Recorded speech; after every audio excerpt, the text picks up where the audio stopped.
ओम शांति। आज का रात्रि क्लास है 28 जुलाई 1968।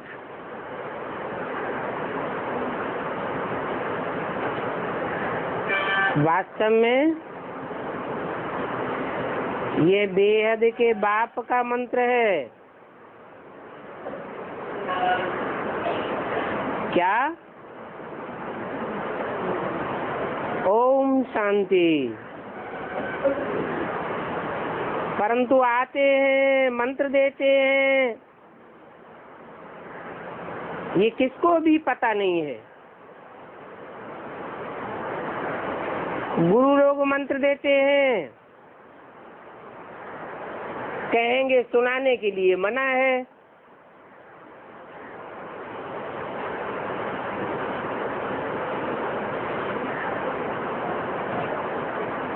ये गुरु की रस्म भी कहाँ से निकली?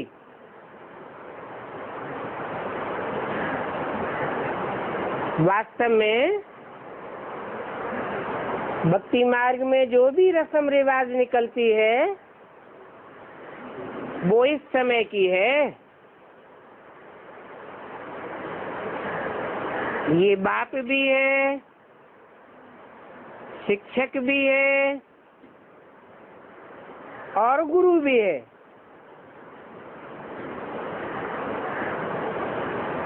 और यहाँ वशीकरण मंत्र भी देते हैं। माया पर जीत पाने के लिए। वो वशीकरण मंत्र कौन सा है? मन मना भव, मेरे मन में समा जा। अर्थात जो मेरे मन के अंदर संकल्प सरणी है वो तेरे अंदर भी हो जाए। ये माया पर जीत पाने का मंत्र है। तो मंत्र का अर्थ समझना चाहिए ना।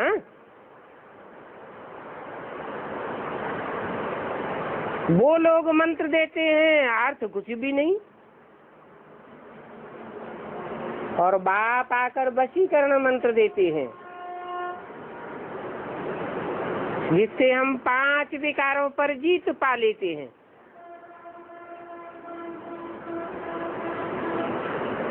ये वशीकरण मंत्र है।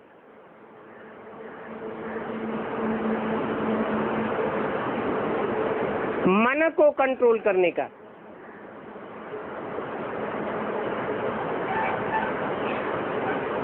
कहते भी हैं मन जीते जगत जीत।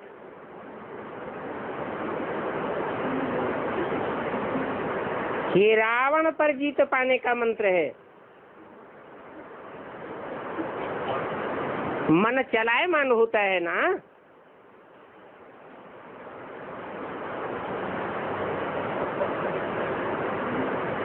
मन चलायमान होता है तो मनु की औलाद मनुष्य कहे जाते हैं।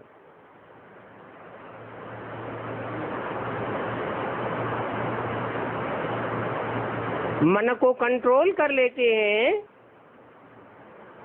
जीत लेते हैं, अर्थात माया पर जीत पा लेते हैं।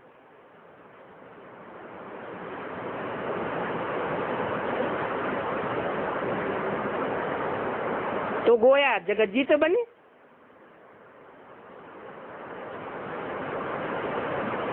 अभी बाप कहते हैं माँ में कम याद करो।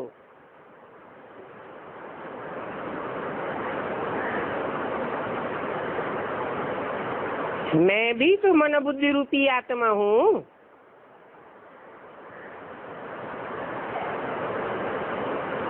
मुझे एक को याद करेंगे तो एक के संकल्पों में समा जाएंगे।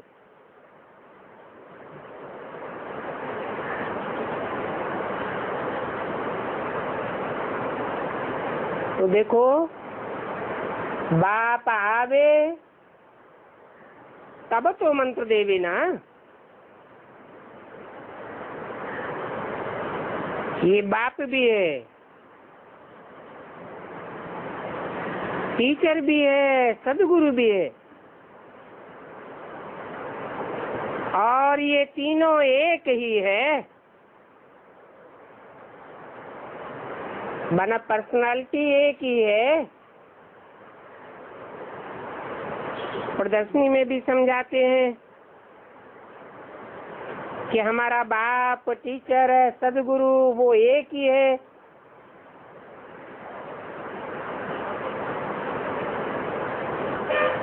बाप से क्या मिलता है? बाप से बच्चों को वर्षा मिलता है, तो बेहद के बाप से भी बेहद का वर्षा मिलना चाहिए। तो जरूर हद के बाप से हद का सुख का वर्षा मिलता है,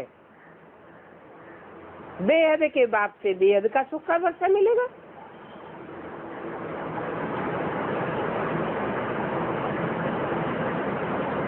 टीचर बनकर के 84 का चक्र समझाते हैं, और गुरु है तो योग सिखलाते हैं। कहते हैं एक सदगुरु को याद करो तो बेड़ा पार हो जाएगा।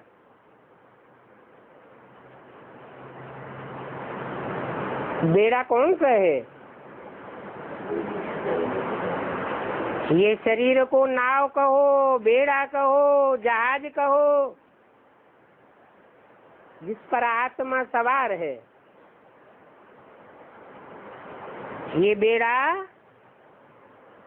विषय वैतरणी नदी कहो, विषय सागर कहो, उसमें पड़ा हुआ है।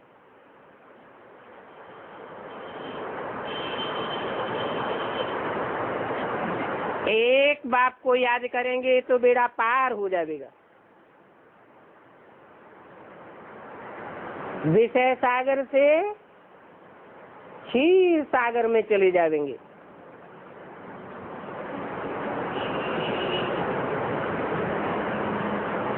क्षीर सागर क्यों कहा जाता है?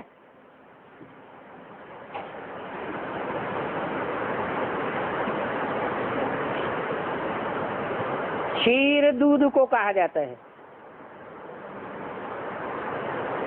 जिसमें चावल और मिठास मिक्स होने से खीर कही जाती है। तीनों ही मिलकर के एक हो जाते हैं।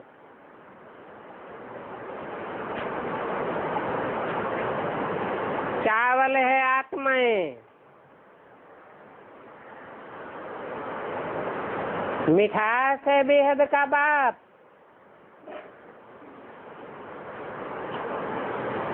मीठे से मीठा है ना, और उसका ज्ञान जल है।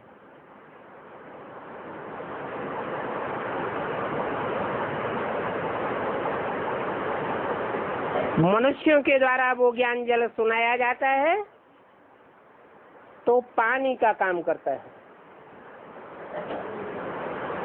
और वही ज्ञान जल जब बाप सुनाते हैं तो क्षीर बन जाता है, दूध बन जाता है। दूध को बिलोने से सार निकलता है, पानी को बिलोने से तो कुछ भी नहीं निकलता। तो मनुष्य गुरु जो भी है अथवा जो भी ज्ञान गंगाएं हैं, वो सब पानी की नदियां हैं।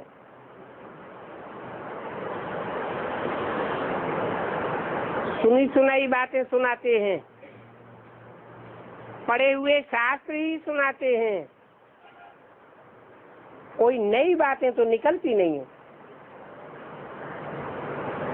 पुराना ज्ञान ही सुनाते रहते हैं। तो पुराना ज्ञान सुनाने से, पुरानी बातें सुनाने से पुरानी दुनिया बनती जाती है, और बाप आकर के नित नया ज्ञान सुनाते हैं, नित नई सार की बातें बताते हैं, उससे नई दुनिया बन जाती है। सार स्वरूप छोटी सी दुनिया तैयार होती है।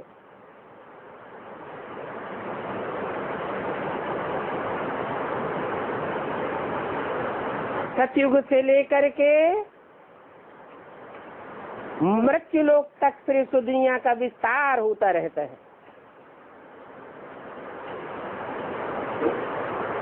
अभी बच्चे मृत्यु लोक से अमर लोक में जाने वाले हैं। बच्चों को ये पता नहीं है कि ये पुरुषोत्तम संगम युग कैसे है,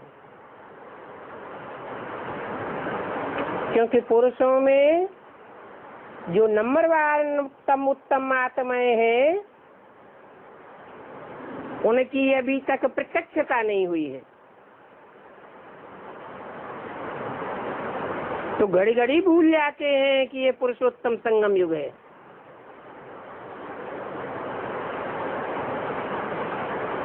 पुरानी दुनिया का अंत होने वाला है, नई दुनिया की आदि होने वाली है। इसको कहा जाता है पुरुषोत्तम संगम युग।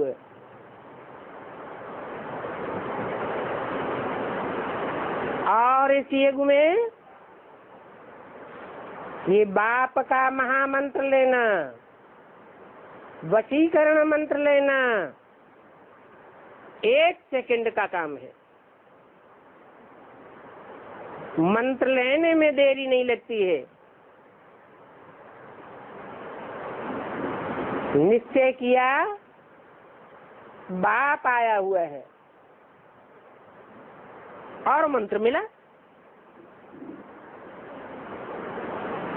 मंत्र लेते हैं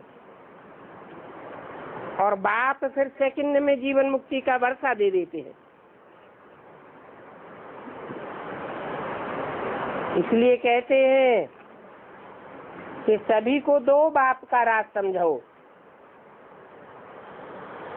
एक है हद का बाप,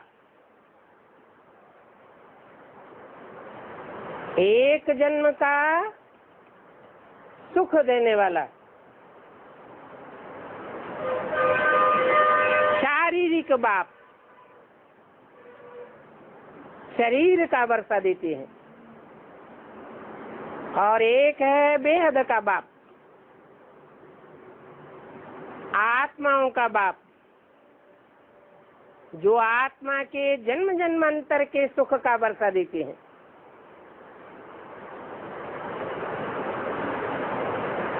स्वर्ग का वर्षा भी देते हैं,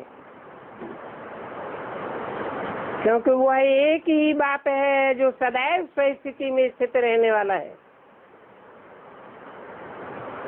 तो स्वर्ग का भी वर्षा मिलता है। अभी देखो शिवरात्रि हुई थी,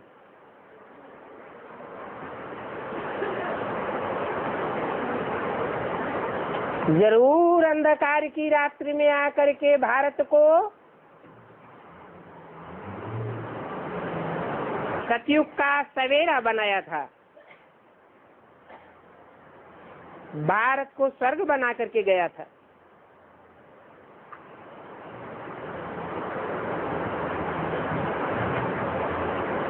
नाम पड़ा भारत, अभी तो नाम हिंदुस्तान दे दिया है।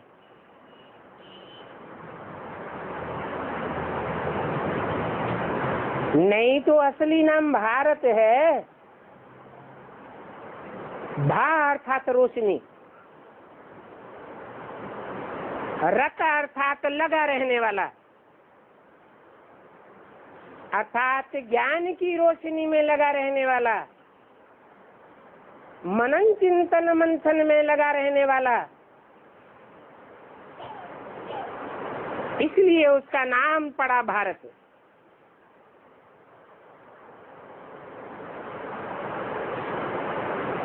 इस पुरुषार्थ से भारत स्वर्ग बनता है। अभी नरक है।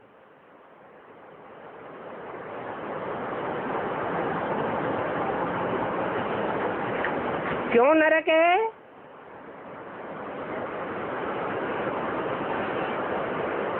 क्योंकि 500 करोड़ जो मनुष्य मात्र हैं वो सब नर हैं, और नर जो कुछ भी करते हैं उससे नरक बनता है। भगवान बाप जन्म मरण के चक्र से न्यारा है। वो सदा शिव है,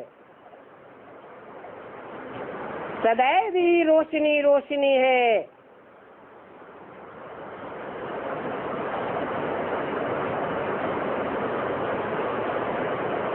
उसको कहते हैं सदाशिव।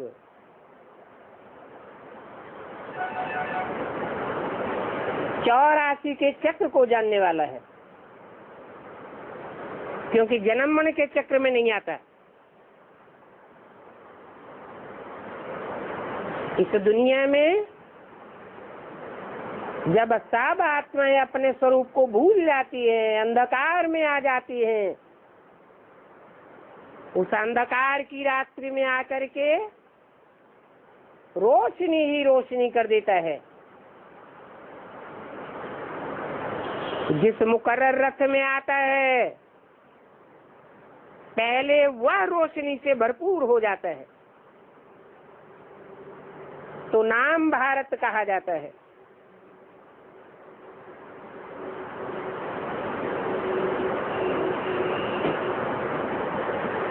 जरूर पहले वह सही स्थिति में स्थित होता है। जो पहले सही स्थिति में स्थित होता है उसका नाम शिव के साथ जोड़ दिया जाता है। शिव शंकर भोलेनाथ कहा जाता है। जो भारत स्वर्ग था अभी नरक है, फिर जरूर नरक को स्वर्ग बनाने के लिए बाप ही आवेगा।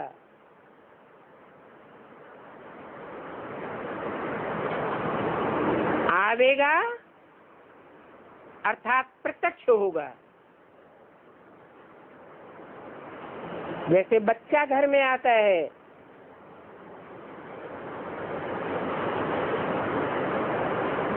कोई भाग्यशाली सोल घर में आती है तो घर परिवार में परिवर्तन हो जाता है। ऐसे ही बाप भी आते हैं। बेहद के बाप बेहद की दुनिया में आते हैं तो सारी दुनिया को नरक से स्वर्ग बनाते हैं।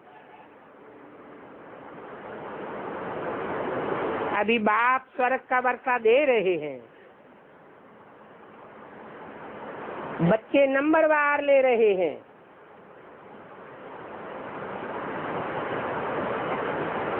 सही स्थिति में टिकने की प्रैक्टिस कर रहे हैं। एक जैसी प्रैक्टिस सबकी तो नहीं है, इसलिए नंबरवार है। जन्म जन्मांतर के लिए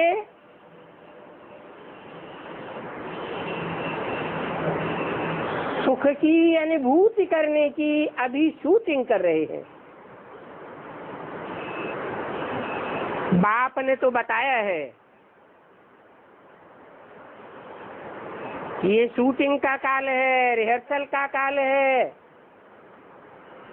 संगम युग मौजों का युग है।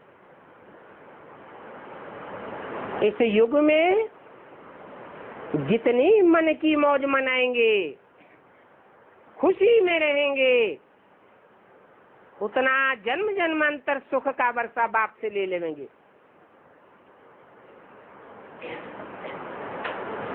बच्चे नंबरवार सुख का वर्षा ले रहे हैं।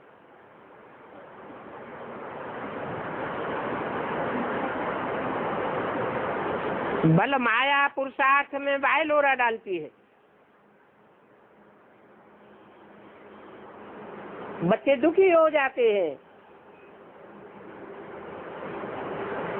माया कहो, मायावी कहो, मायावियों के प्रभाव में आकर के अपने को दुखी कर लेते हैं तो दुख का वर्षा मिल जाता है। फिर बाप बच्चों को याद दिलाते हैं, बच्चे मैं कल पहले भी तुम्हारे पास आया था, तुमको सुख का वर्षा दिया था, तुम स्वर्गवासी हुए थे। जन्म जन्मांतर का तुमने स्वर्ग में वर्षा पाया था।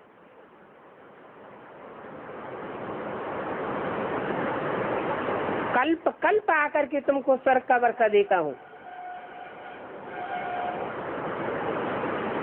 तो सुख का वर्षा लेने की तुम्हारी कितनी प्रैक्टिस होनी चाहिए। जो काम अनेक बार किया जाता है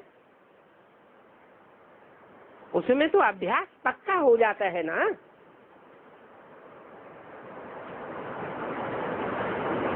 अभ्यास कच्चा क्यों हो जाता है? शिव को तो जानते हो, शिव बेहद का बाप, आत्माओं का बाप, कल्याणकारी बाप है ना। अकल्याणकारी तो नहीं है।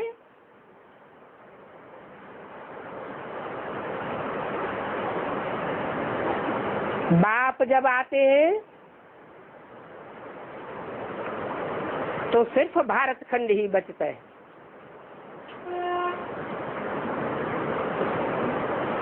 अविनाशी खंड है, अज्ञान फैलाने वाले जो और धर्म खंड हैं वो सब विनाश को पाते हैं। जब भारत था तो और कोई धर्म नहीं था, अभी तो बहुत धर्म हो गए हैं।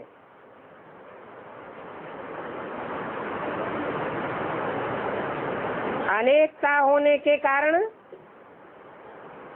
सब आपस में टकराते रहते हैं। तो रौरव नरक बन गया है। जैसे गंध की नाली में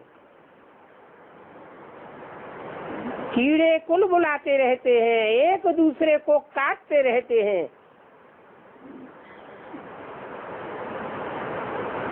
ऐसे रौरव नरक बना पड़ा है।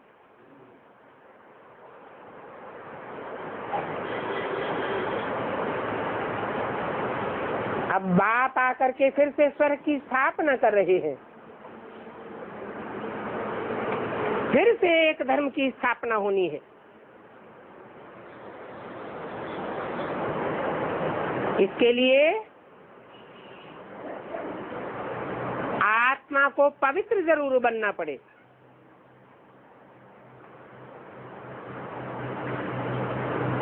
पवित्र आत्मा की निशानी क्या होगी?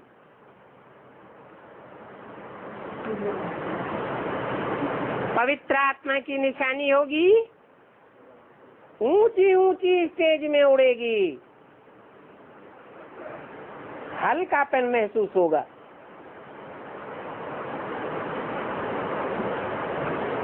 खुद भी सुखी होगी और दूसरों को भी सुखी करेगी।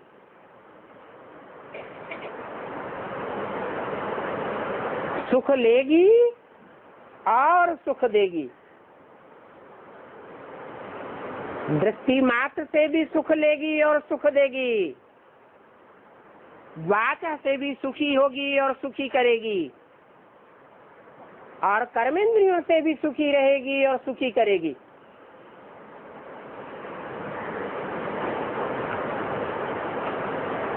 सुख देने वाले को देवता कहा जाता है। तो बाप अभी देवता धर्म की स्थापना कर रहे हैं। देवताएं पवित्र होते हैं तो उनकी पवित्रता की पूजा होती है। मूर्तियां तो चौराहों पर, तिराहों पर नेताओं की भी रखी रहती हैं, धर्म गुरुओं की भी रखी रहती है, धर्म पिताओं की भी होती है, परंतु उनकी पूजा नहीं होती है। क्यों नहीं होती है? उनके मंदिर नहीं बनाए जाते। क्यों नहीं बनाए जाते? क्योंकि वो पवित्र नहीं होते हैं। तुम पवित्र बनते हो तो तुम्हारा यादगार मंदिर तैयार होता है। मंदिर में जाने से ही भक्तों का वातावरण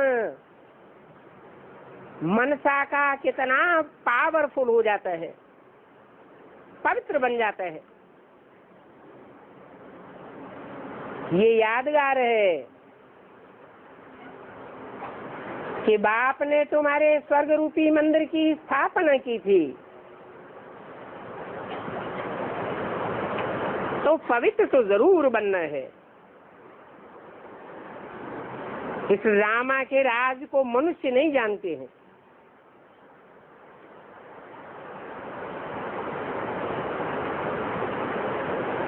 मनुष्य का ही उनको जाता है जिनका मन चलायमान रहता है।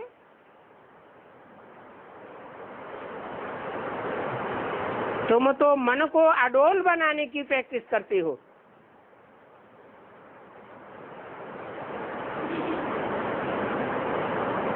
बाप में मन को स्थिर करने की प्रैक्टिस करते हो।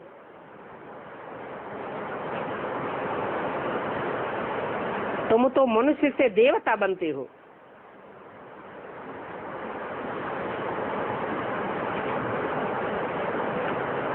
ब्रह्मा की औलाद बनते ही इसीलिए हो कि संपूर्ण ब्राह्मण बन करके देवता बने।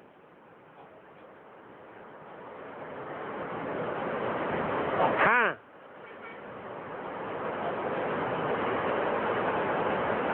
मनुष्य से देवता बनने का इम्तिहान है। इस इम्तिहान में टाइम इतना ही लगता है जितना कल्प पहले लगा था।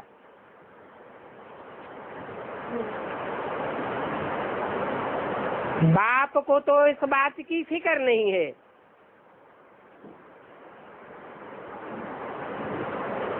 जानते हैं बच्चों का इम्तिहान तो होना ही है।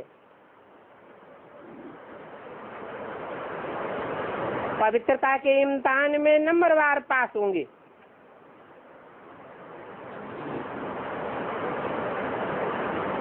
और इसके लिए बच्चे पुरुषार्थ भी जरूर करेंगे। अगर कोई पुरुषार्थ नहीं करेंगे तो कम पद पाएंगे। बाकी बेहद का बाप तो जरूर बच्चों को बेहद का वर्षा देंगे।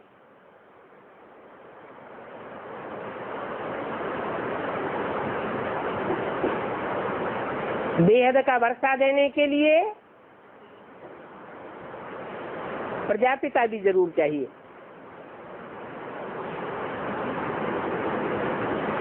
पाँच सौ 700 करोड़ मनुष्यों की प्रजा है। सब उस बेहद के बाप को याद करेंगे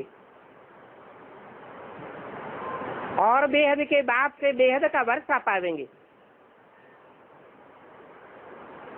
तो मीडिया तो जरूर चाहिए।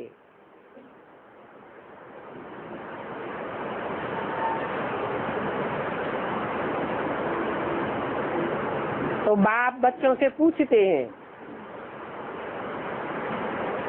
ब्रह्मा है ब्राह्मणों का बाप, तो बताओ ब्रह्मा का बाप कौन? ब्रह्मा बड़ी माँ को कहा जाता है, ब्रह्म माँ। तो बड़ी माँ है तो बड़ा बाप भी तो कोई होगा। वो कौन है?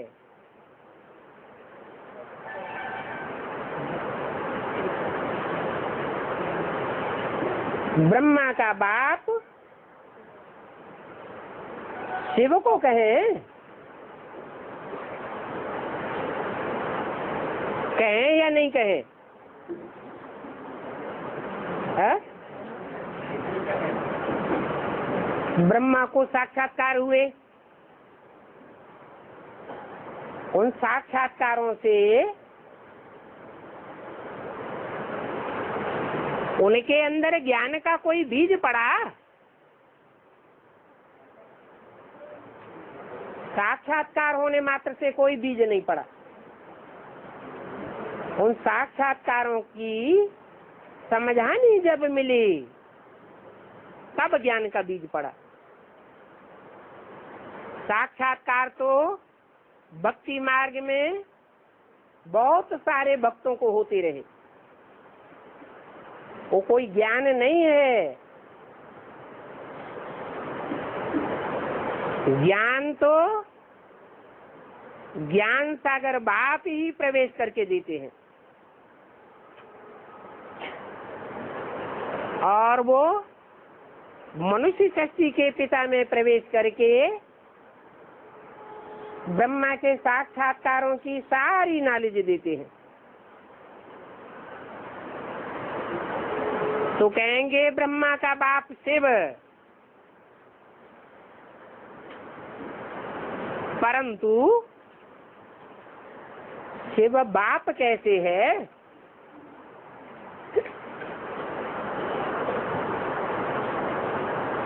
माँ के संबंध में बाप चाहिए।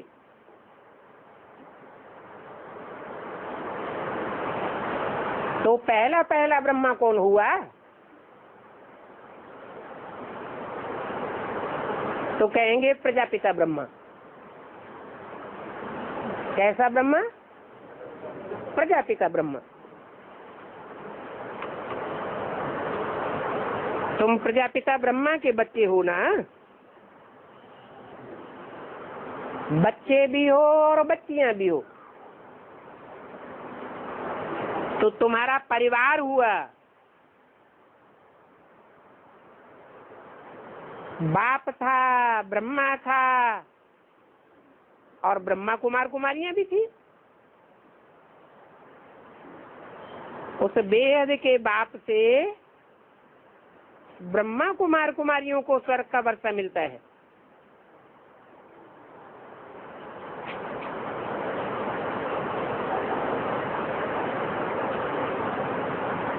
कब मिलता है? 69 में। 69 में ब्रह्मा ने शरीर छोड़ा, वर्षा तो कोई को नहीं मिला। हाँ, ब्राह्मणों के बीच में माँ प्रत्यक्ष हो गई। जैसे छोटे छोटे बच्चे होते हैं, शिशु, तो पहले माँ को पहचानते हैं, फिर वही बच्चे बड़े होते हैं तो उनको माँ के द्वारा बाप का परिचय मिलता है। तो ब्रह्मा के मुख से निकली हुई जो वाणी है, वही वेदवाणी ब्रह्मा का स्वरूप है। जिस वेदवाणी से बच्चों को बेहद के मनुष्य शक्ति के बाप का ज्ञान होता है। और ये तो पक्की बात है। 5000 वर्ष पहले की बात है। लाखों वर्ष कहने से मनुष्य मुझ पड़ेंगे।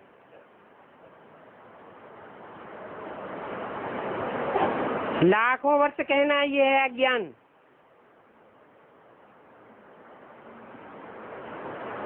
क्योंकि मनुष्यों के पास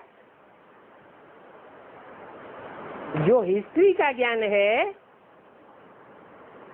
वो कितने वर्षों का है? प्रूफ और प्रमाण सहित 2500 वर्ष की हिस्ट्री है, ज्यादा से ज्यादा। उससे पहले के प्रूफ और प्रमाण नहीं मिलते हैं। जिस 2500 साल की सृष्टि का ज्ञान मनुष्यों को है, वो दुख की सृष्टि है।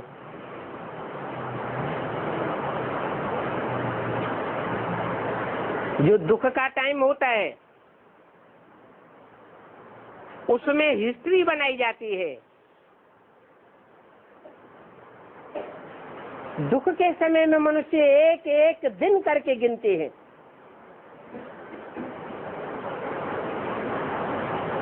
सुख में कोई टाइम की गिनती नहीं करता है।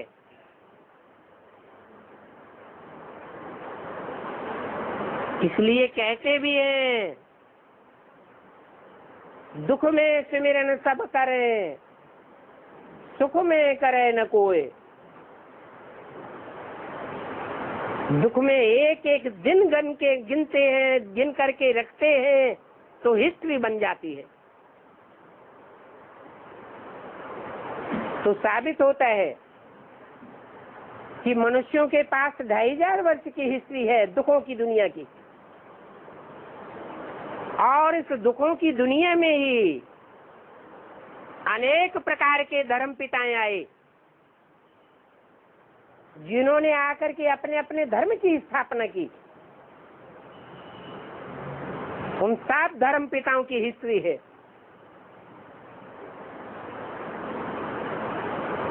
ये दुख की दुनिया पैदा करने वाले मनुष्य धर्म पिताएं हैं, जिनकी हिस्ट्री बनी। सुख की दुनिया वाला बनाने वाला जो धर्म पिता बाप है बेहद का, उसको तो कोई जानता ही नहीं है। नहीं जानते हैं तो अपने अपने तरीके से उनकी बायोग्राफी, उनके रूप स्वरूप का बखान करते रहते हैं। या तो कह देते हैं निराकार है, अगर साकार बताते हैं तो कोई राम बताते हैं, कोई कृष्ण बताते हैं, कोई अल्लाह नाम देते हैं, कोई गॉड नाम देते हैं। पक्की पहचान किसी के पास नहीं है। नाम के आधार पर उसके कामों का फैसला कोई नहीं कर पाता। इसको कहा जाता है अज्ञान।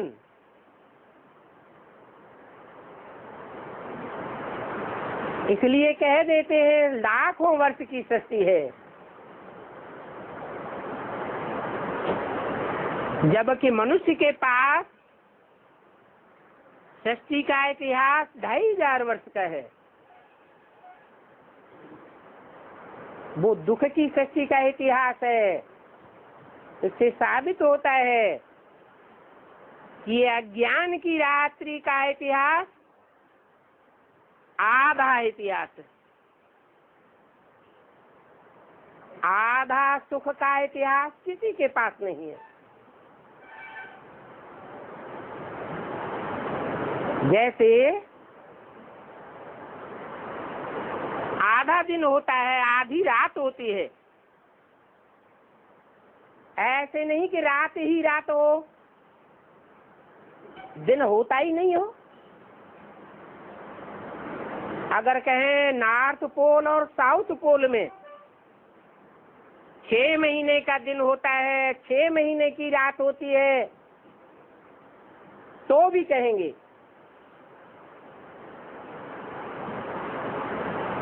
कि रात और दिन दोनों होता है ना।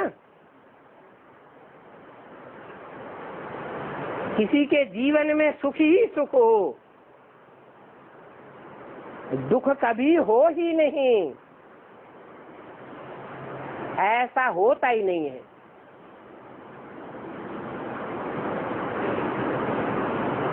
अगर कहें स्वर्ग में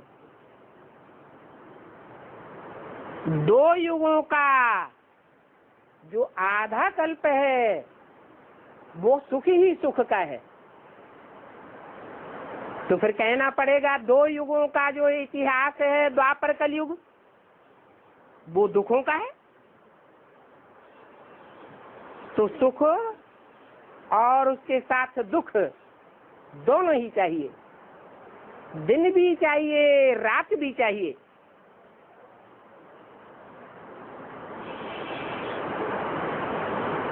ये सृष्टि 2 का खेल है। चाहे कोई मनुष्य हो, चाहे जड़ हो, चाहे जंगम हो, नर और मादा दोनों ही चाहिए, तभी सृष्टि का संचालन होता है। तो ऐसे ही 2500 वर्ष की दुख की सृष्टि है और 2500 वर्ष सुख की सृष्टि है। सुख की सृष्टि को सुख के सागर बाप के सिवाय कोई नहीं जानता है।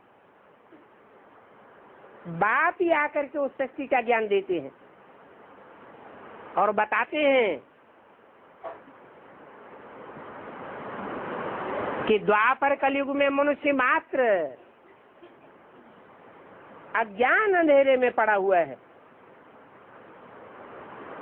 द्वापर के आदि में इतना अज्ञान अंधेरा नहीं था।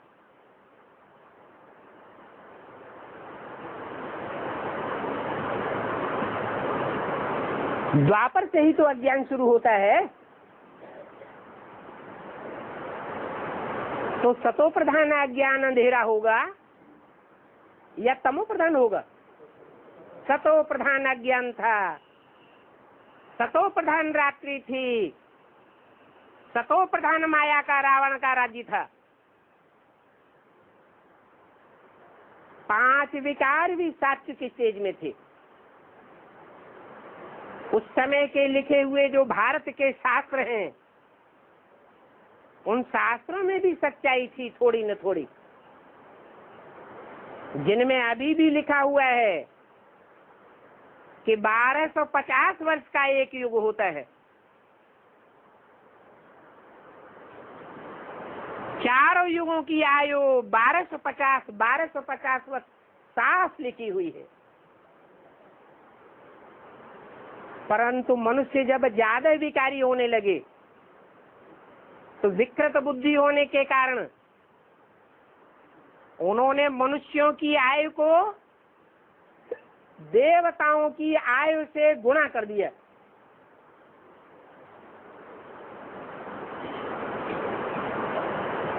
तीन 365 का गुणा करने से सारा काम बिगाड़ दिया।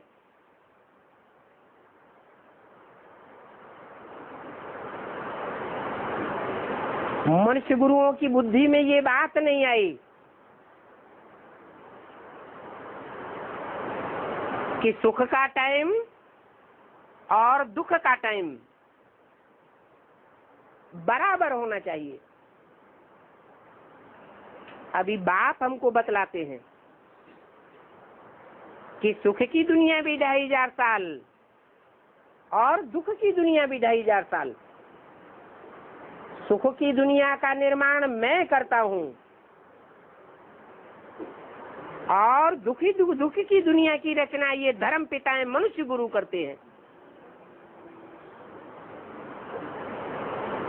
अभी तुम बच्चे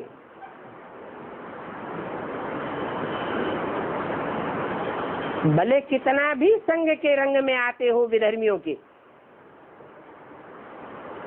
तो भी संगम युग में बाप को पहचानने के कारण तुम नंबरवार अपनी अपनी सुख की सृष्टि का सृजन करते हो। नहीं तो सारी दुनिया कुंभकर्ण की नींद में सोई पड़ी है।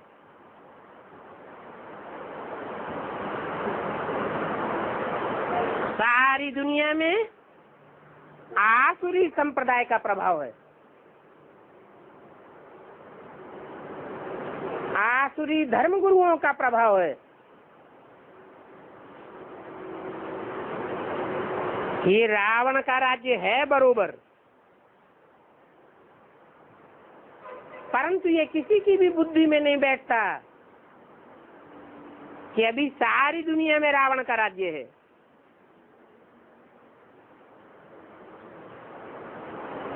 भारत में भक्ति करते हैं तो राम लीला खेलते हैं। रावण दुश्मन को बना करके मारते हैं, हर वर्ष मारते हैं, फिर हर वर्ष बड़ा होता जाता है। सोचना तो चाहिए कि एक बार जब मार दिया तो खत्म हो गया, जला दिया तो खत्म हो जाना चाहिए। अरे बड़ा बड़ा क्यों बनाते रहते हैं? अब तुम बच्चों की बुद्धि में आया, क्यों बड़ा बनाते हैं? कहाँ शूटिंग होती है? अभी ब्राह्मणों की संगमिगी दुनिया में ये शूटिंग हो रही है कि तुम ब्राह्मण वर्ष वर्ष जितना रावण को जलाते हो, नए नए ज्ञान बाण लेकर के जितना रावण को भस्म करते जाते हो, हर वर्ष रावण उतना विकराल रूप धारण करके तुम्हारे सामने खड़ा हो जाता है।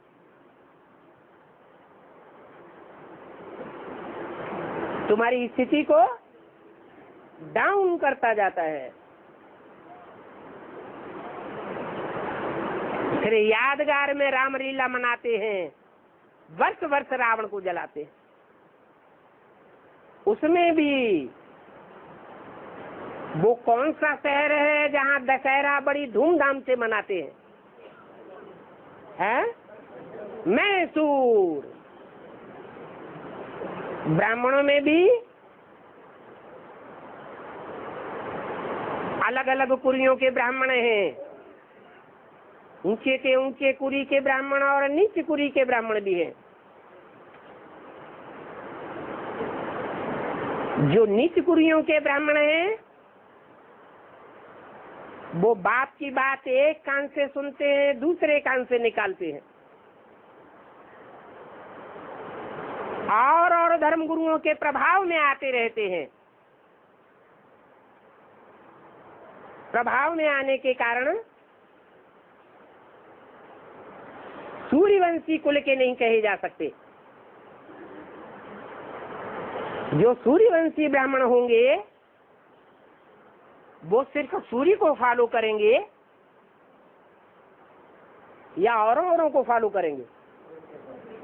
सिर्फ सूर्य को फॉलो करते हैं। इसलिए भक्ति मार्ग में एक शहर का नाम बना हुआ है, मैं सूर्य। तो मैसूर में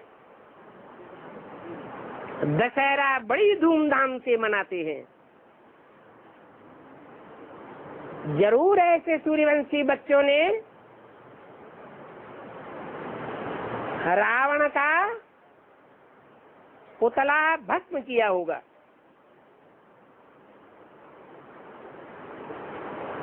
फाइनली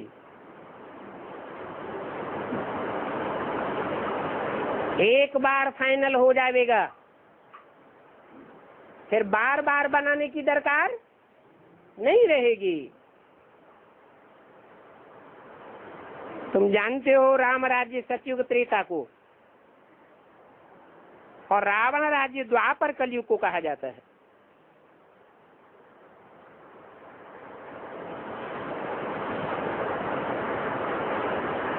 राम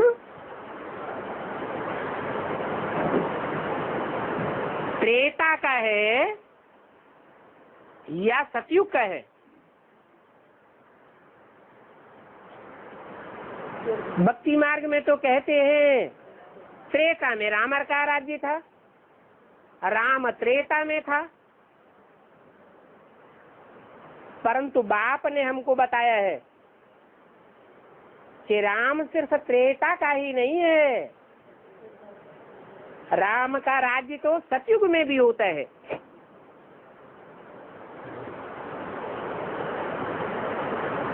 तो सतयुग और त्रेता दोनों युगों में सत्य बाप का राज्य चलता है। जिस बाप को कहते हैं सत्य चित्त आनंद, अंग्रेज लोग भी कहते हैं गॉड इज ट्रुथ। सच्चाई को ही भगवान कहा जाता है, क्योंकि भगवान ही आकर के सच्चाई का ज्ञान कराते हैं। बाकी तो सारी दुनिया की बुद्धि में झूठ ही झूठ भरा पड़ा है। सत्य बात सत्य बातें सुना करके सत्यखंड की स्थापना करते हैं। किसके द्वारा? कृष्ण वाली आत्मा के द्वारा। कृष्ण तो बच्चा है, बच्चा बुद्धि का पाठ बजाने वाला है। राम बाप को कहा जाता है। राम वाली आत्मा के थ्रू जन्म मरण के चक्र में न आने वाला बाप शिव सच्चाई की स्थापना करते हैं और सब झूठ खंडों का विनाश हो जाता है। झूठी दुनिया बनाने वालों का विनाश हो जाता है।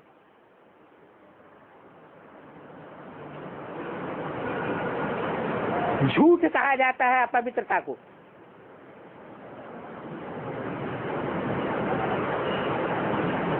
खाना रखा हुआ है,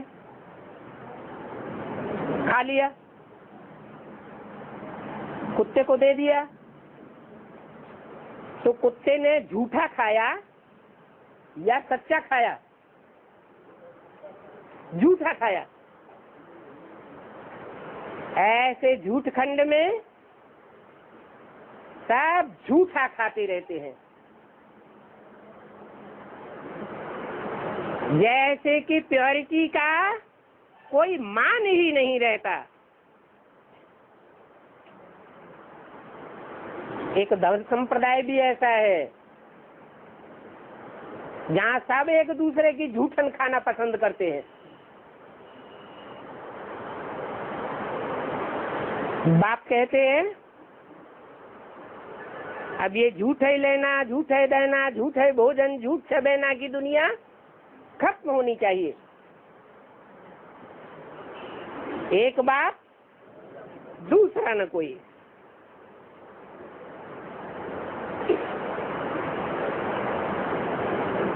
झूठ की दुनिया बढ़ते बढ़ते इतना झूठ बढ़ जाता है कि सारी दुनिया में कलह क्लेश पैदा हो जाता है। सब धर्म वाले आपस में टकराने लगते हैं। उसे झूठ खंड कहो, वैश्यालय कहो,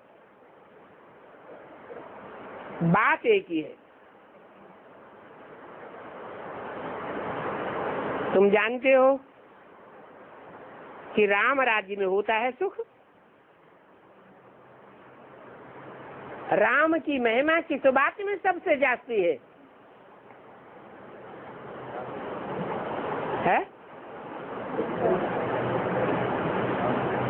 अरे कोई एक विशेष गुण है जो राम के लिए विशेष गाया जाता है। मर्यादा पुरुषोत्तम श्री राम।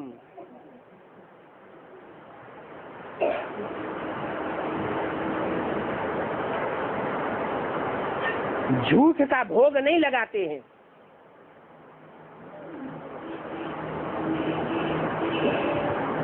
जो भी भोग लगाते हैं सत्य का भोग लगाते हैं। कृष्ण के तो लिए लिख दिया है 16,000 रानियां, और फिर राम के लिए क्या लिख दिया है?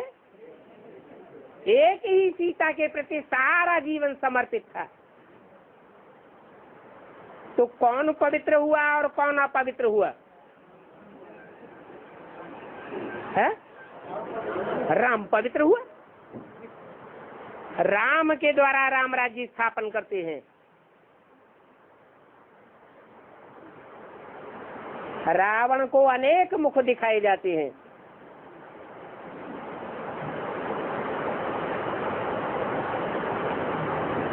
जो अनेक मुख दिखाते हैं उनमें 5 मुख हैं पुरुष मुख और 5 मुख हैं स्त्री मुख। पुरुष मुखों को कहा जाता है काम, क्रोध, लोभ, मोह, अहंकार के प्रैक्टिकल स्वरूप। इतनी बड़ी दुनिया में सब एक जैसे कामी, क्रोधी, लोभी, मोही, विकारी होते हैं क्या? यह नंबरवार काम विकार, क्रोध विकार होता है? नंबरवार होते हैं। तो कोई 100% विकारी भी तो होता होगा।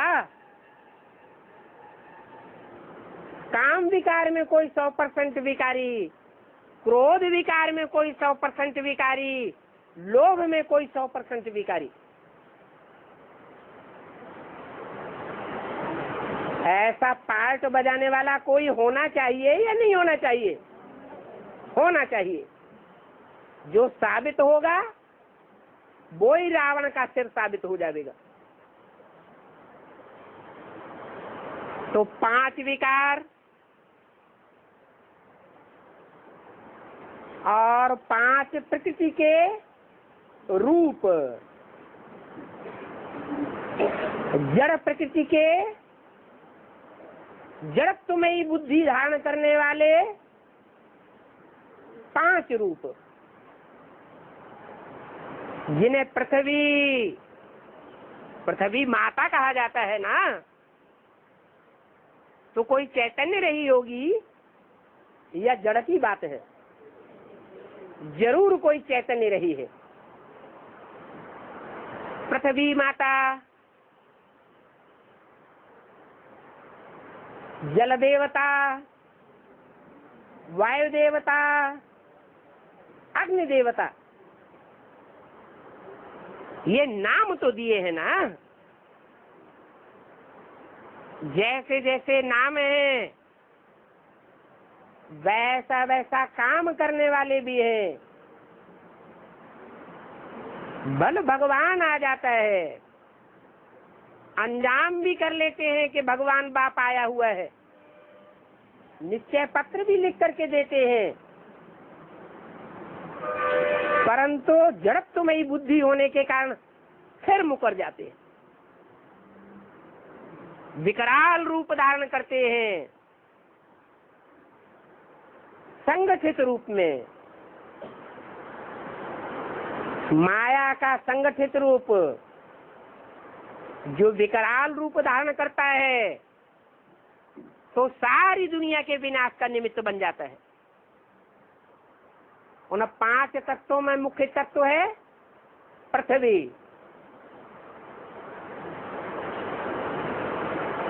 जो बाकी चारों तत्वों को अपने में समाहित करके रखती है। जब वो पृथ्वी भूडोल लाती है, अर्थक्वेक होता है, तो दुनिया में बड़ी बड़ी बिल्डिंग जो मल्टी स्टोरी की बनी हुई है, बड़े बड़े शहरों में, जहां दुनिया की ज्यादा से ज्यादा तादाद की आबादी बसी हुई है, वो सब ताश के पत्तों की तरह धराशायी हो जाते हैं और दुनिया का बड़ा विनाश होता है अर्थक्वेक से। तो प्रकृति ये 5 तत्वों का संघात कितनी विनाशकारी है। जड़त्वमयी बुद्धि होने के कारण, भगवान बाप को नहीं पहचान पाने के कारण कितना अनर्थ हो जाता है। फिर हैं 5 विकार जो दुनिया को तो तंग करते ही हैं, लेकिन हम ब्राह्मण बच्चों को भी तंग करते हैं। बाप कहते हैं इन 5 विकारों में मुख्य 2 हैं तुम्हारे बड़े से बड़े दुश्मन,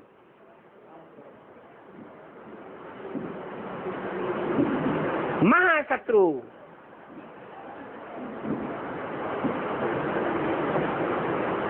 ये 5 विकार, इनका मुखिया है काम विकार।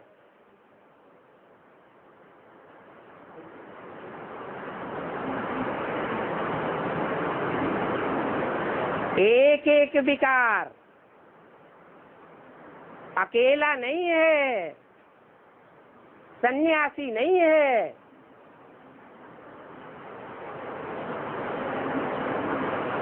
काम विकार रूपी रावण है तो उसके साथ माया भी है। माया है स्त्री रूप,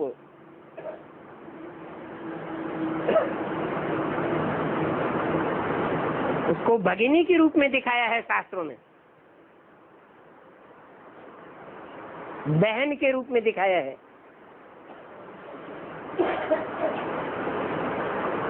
ये माया रूपी रावण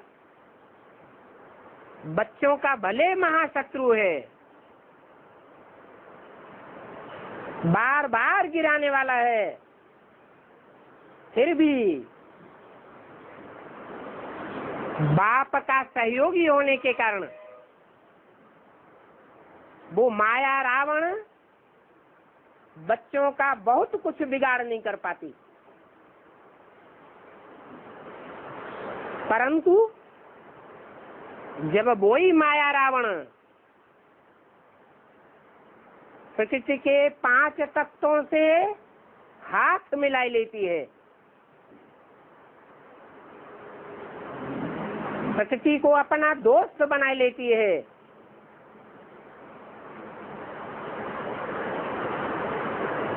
तो जो भी ब्राह्मण बच्चे हैं उनका फाइनल पेपर लेकर के सबको हिला देती है। इतना विकराल रूप धारण करती है कि सिर्फ 8 ही बाकी बचते हैं और बाकी सब धराशायी हो जाते हैं। तो ये रावण के 10 सिर हैं। ये रावण कोई बाहर की दुनिया में नहीं है, ये रावण का पार्ट बजाने वाले 10 सिर ब्राह्मणों की दुनिया में ही मौजूद हैं।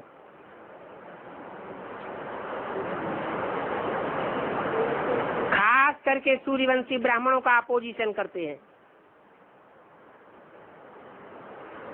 और सारी की सारी ब्राह्मणों की दुनिया धराशायी हो जाती है। जो मुट्ठ भर 8 बचते हैं उनके लिए फिर नई दुनिया का सृजन होता है।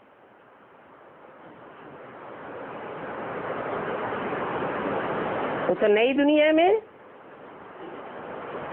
फिर नंबरवार बच्चे बाप को पहचानने वाले नंबरवार तो है ही,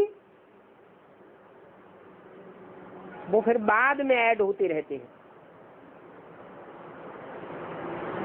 ऐड होते होते होते होते हर धर्म से श्रेष्ठ आत्माओं का चुनाव होते होते अंत में सिर्फ 4.5 लाख निकलते हैं जो बाप को, बाप के ब्राह्मण परिवार को पूरी तरह पहचानते हैं साकार शरीर से।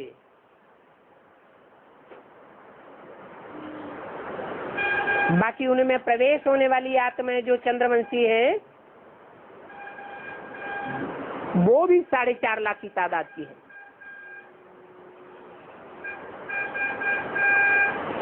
टोटल मिलकर के 9 लाख सितारे हैं जो महाविनाश के टाइम पर सारे संसार में ज्ञान की रोशनी फैलावेंगे, सारे संसार में चमकेंगे। वो आसमान के सितारे हैं, जड़ सितारे, और ये भगवान के बच्चे हैं, धरती के चैतन्य सितारे, जो अभी कुछ ही वर्षों में सारे संसार में प्रत्यक्ष होने वाले हैं।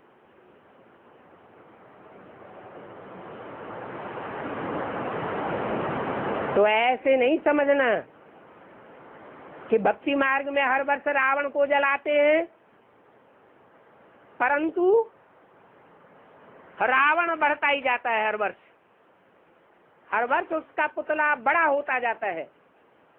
ऐसे यहाँ भी होता रहेगा नहीं। ऐसा भी टाइम आवेगा जो आखिरी में ये रावण भस्म हो जाएगा।